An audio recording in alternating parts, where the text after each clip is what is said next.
Hey everyone, welcome back to the channel for the latest Iraqi Dinar updates as we close out 2025. There's a lot happening right now and some exciting developments that could point to big changes ahead. Let's dive in. First up, some news from the banking sector. Reports indicate that state-owned banks in Iraq have paused certain operations temporarily. This is tied to standard year-end procedures like inventory checks and audits. The good news is they'll be back to full service early in the new year, ready to push forward with more banking services and transactions. Next, a major milestone today, December 31, 2025, marks the official end of the United Nations Assistance Mission for Iraq, or UNAMI. Back in May 2024, the UN Security Council passed Resolution 2732, approving Iraq's request to wrap up this special political mission.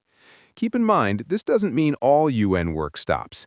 Agencies like UNDP and UNICEF will keep supporting development and humanitarian efforts. It's really a sign of Iraq's growing stability. Meanwhile, the U.S. is adjusting its presence too, moving toward a smaller, different kind of partnership. Here's something standout. The Central Bank of Iraq just announced a roughly 5.5% drop in the total dinar circulation for the third quarter of 2025. That brings the money supply down to about 99.68 trillion dinars, equivalent to around 76 billion USD. The main aim? Controlling inflation and strengthening the dinar's stability.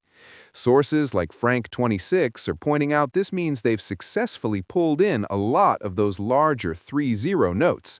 And Sandy Ingram highlights how reducing circulating currency makes it scarcer, which historically has boosted value, just like what happened in Kuwait years ago before it became a top-ranked currency.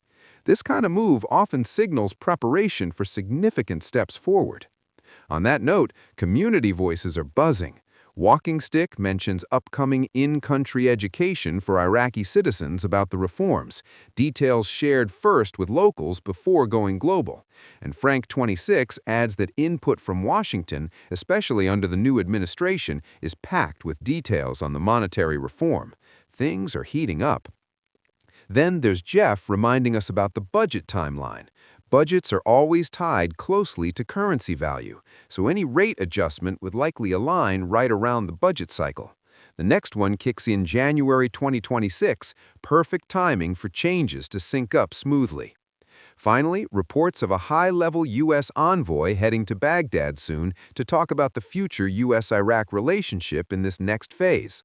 All in all, these pieces, reduced money supply, UNAMI wrapping up, banking resets, and budget timing are fitting together nicely. It feels like Iraq is gearing up for something substantial in the coming weeks. What do you think? Drop your thoughts in the comments, hit that like button if you're staying tuned, and subscribe for more updates. We'll be watching closely into 2026. See you in the next one.